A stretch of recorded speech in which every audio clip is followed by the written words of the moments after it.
নমস্কার বন্ধুরা, ডলি রন্ধনশালায় সবাইকে স্বাগত। আর আজকে তোমাদের সাথে শেয়ার করব গন্ধরাজ রুই কালিয়ার রেসিপি। বাড়িতে কোনো গেস্ট আসলে বা যে কোনো বাড়ির অনুষ্ঠানে এরকম যদি গন্ধরাজ রুই কালিয়ার রেসিপি থাকে, তাহলে কিন্তু আর অন্য কোনো মাছের রেসিপি এক্সট্রা করে বানাতে লাগবে না। রেসিপিটা শেষ পর্যন্ত দেখবে, না হলে অনেক কিছু মিস হয়ে যাবে।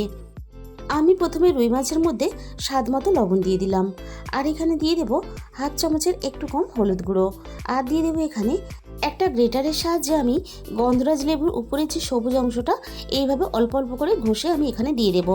খেয়াল রাখতে হবে লেবু যেন সাদা অংশটা না পড়ে, তাহলে তেতো হয়ে যাবে। আর আমি এখানে অল্প একটু আদা রসুন বাটা দিয়ে দিলাম। এবার সব কিছুর সাথে খুব ভালোভাবে মাছগুলোকে মেখে রেডি করে নিতে হবে। আর এইভাবে রুই মাছ রান্না করলে নিমেষেই কিন্তু বাটি ফাঁকা হয়ে যাবে। তাহলে আর কথা না বাড়িয়ে সোজা রান্নার দিকে যাওয়া যাক। আমি প্রথমে কড়াইটা খুব ভালোভাবে গরম করে নিয়ে আমি কড়াইয়ের মধ্যে 2 চামচ পরিমাণ সর্ষের তেল দিয়ে দিলাম। সর্ষের তেলটাকে এভাবে খুব ভালোভাবে গরম করে আমি কড়াইয়ের চারিদিকে এভাবে লাগিয়ে দিলাম।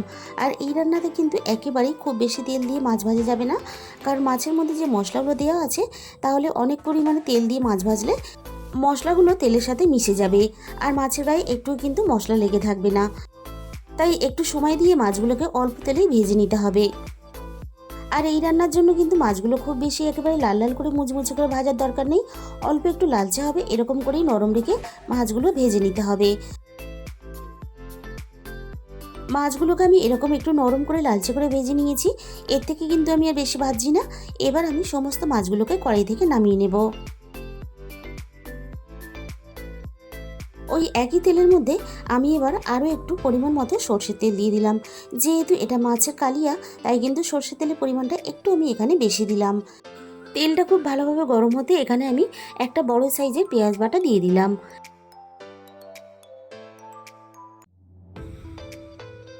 এবার আমি পেঁয়াজ বাটাটা 2 থেকে 3 মিনিট একটু নাড়াচাড়া করে লালচে করে ভেজে নেব।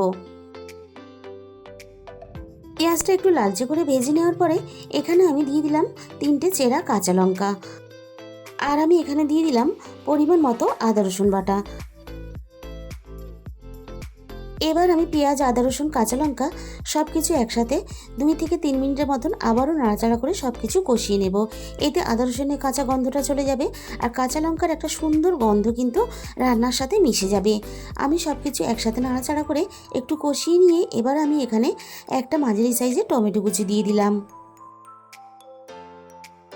আর এখানে দিয়ে দিলাম স্বাদ মতো লবণ।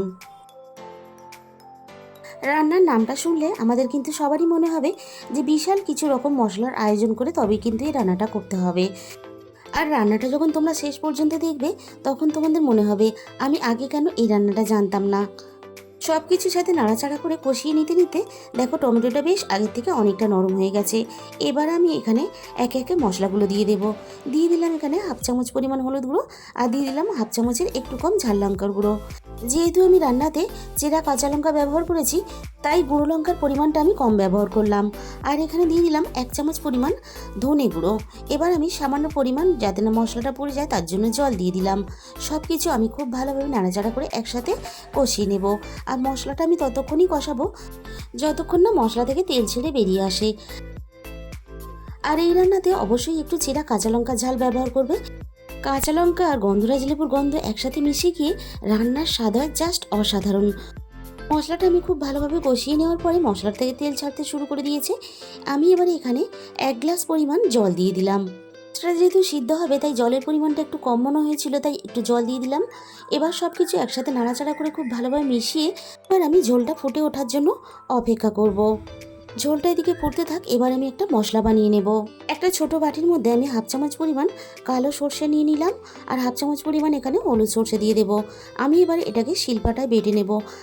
আবারও আমি রান্নার দিকে চলে এসেছি। ঝোলটা হালকা ফুটে ওঠার সাথে সাথে আমি এখানে ভেজে রাখা সমস্ত মাছগুলোকে দিয়ে দিলাম। এবার আমি মাছগুলোকে মশলার সাথে নাড়াচাড়া করে খুব ভালোভাবে মিশিয়ে দিয়ে মাছগুলোকে একটু নরম হতে দেব, আর সুন্দরভাবে মশলার সাথে রান্না হতে দেব। মিনিট 10 মতো আমি রান্না করে নিয়ে এবার আমি বেটে রাখা সর্ষেটা দিয়ে দিলাম। আর এই মশলাটা কিন্তু আমি আগেই রেডি করে রেখেছিলাম। আমি তোমাদের রান্নার মাঝখানে মশলাটা দেখিয়ে দিলাম। আবারও আমি সব কিছু একসাথে নাড়াচাড়া করে দিয়ে মিনিট 2-3 মতন একটু রান্নাটা করে নেব।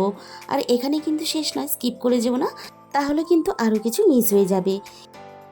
আর গরম গরম ভাতের সাথে যদি এরকম এক পিস রুই মাছ আর তার সাথে 1 চামচ পরিমাণ এরকম গ্রেভি থাকে, তাহলে দুপুর বা রাত্রে যখনই হোক না কেন খাওয়াটা জাস্ট জমে যাবে।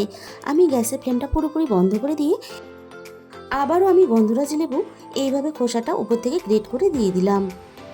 আর আরও একবার তোমাদের আমি বলে দিই, লেবুর যেন সাদা অংশটা না পড়ে, তাহলে কিন্তু তেতো হয়ে যাবে। গন্ধরাজ লেবুর গন্ধটা যাতে সুন্দরভাবে মিশে যায়, তার জন্য আমি স্ট্যান্ডিং টাইমে 5 মিনিটের জন্য ঢাকা দিয়ে দিলাম। তাহলে বন্ধুরা, আজকের রেসিপিটা ভালো লাগলে প্লিজ একটা ভিডিওতে লাইক করে দিও আর নিজেদের বন্ধুদের মধ্যে প্রচুর প্রচুর শেয়ার করো। আর যে সমস্ত বন্ধুরা এখনও পর্যন্ত আমার চ্যানেলটাকে সাবস্ক্রাইব করোনি, চ্যানেলটাকে সাবস্ক্রাইব করে পাশে থাকার অনুরোধ রইল। আর তোমাদের মূল্যবান সময় দিয়ে রেসিপিটা শেষ পর্যন্ত দেখার জন্য তোমাদের সবাইকে অসংখ্য ধন্যবাদ।